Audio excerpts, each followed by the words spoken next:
औलाद का मोह। दिलीप और सुधांशु नाम के दो भाई थे। दिलीप की शादी कावेरी के साथ हुई और सुधांशु की शादी माया के साथ। शादी के बाद दोनों भाई अपनी अपनी पत्नी के साथ खुशी खुशी रहा करते थे। दोनों भाइयों के परिवार एक ही घर में रहता था। साथ में खाना, साथ में घूमना, कुल मिलाकर दोनों भाइयों का परिवार खुशहाल परिवार था।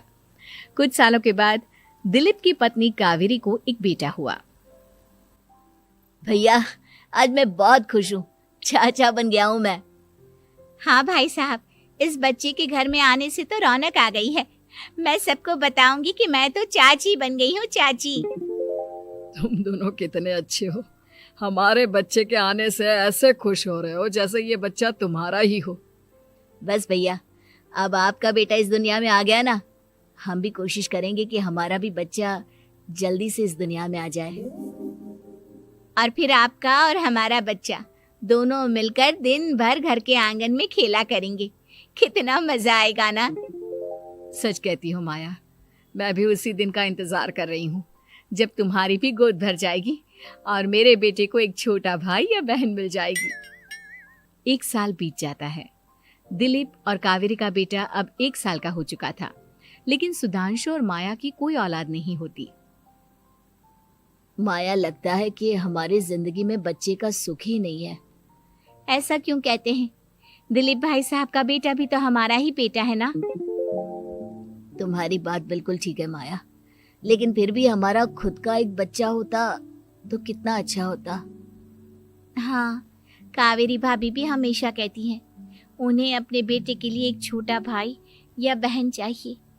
लेकिन देखिए ना, हमारी तो किस्मत ही कितनी खराब है। हमारे तो सारे ट्रीटमेंट भी फेल हो चुके हैं। डॉक्टर ने भी साफ साफ कह दिया है कि तुम कभी माँ नहीं बन सकती।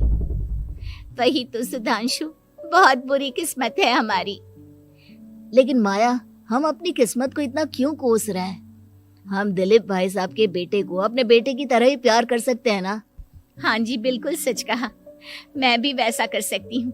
चाची हूँ, उसे छोटी माँ का प्यार नहीं दूंगी क्या?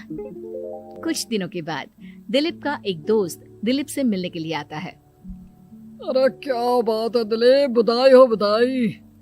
और घर तो काफी बड़ा है तुम्हारा। वैसे तुमने अपने बेटे के बारे में क्या सोचा है? भैया, और क्या सोचेंगे, बस उसे पढ़ा लिखा कर अफसर बनाएंगे, उसकी पढ़ाई पर खर्च करेंगे।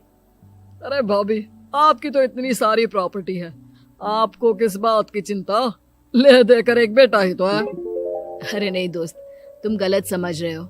इस घर में मैं और मेरा छोटा भाई दोनों रहते हैं। इस घर का आधा हिस्सा मेरे छोटे भाई का है। अच्छा, कितने बच्चे हैं तुम्हारे छोटे भाई के? भैया, उनके साथ ना कुछ प्रॉब्लम है। मेरी देवरानी कभी माँ नहीं बन सकती। अरे फिर किस बात की चिंता?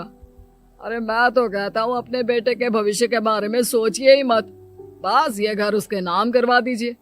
देखिए, आपके भाई का भी कोई बच्चा नहीं है तो सब कुछ आपके बेटे को ही मिलना चाहिए। लेकिन ऐसा करना क्या सही होगा? अगर उनका बच्चा नहीं है तो क्या हुआ? ये घर आधा उनका है, उनकी जो मर्जी है वो करे। अरे कैसी बात करते हो? उनकी कोई औलाद नहीं है, वो क्या करेंगे प्रॉपर्टी अपने नाम रखकर? हाँ, वैसे भाई साहब, आपकी बात तो बिल्कुल सही है। अब जो कुछ भी है वो हमारे बेटे का ही तो है। आखिर वही तो इस घर के वंश को आगे बढ़ाएगा। मैं कल ही देवर जी से बात करती हूँ।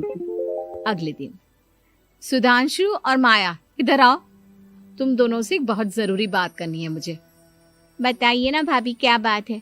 आपको कहीं जाना है तो आप अपने बेटे को मेरे पास छोड़कर जाइए। मैं ही पूरा दिन रख लूंगी उसे। अरे नहीं माया, वो तो मुझे पता है।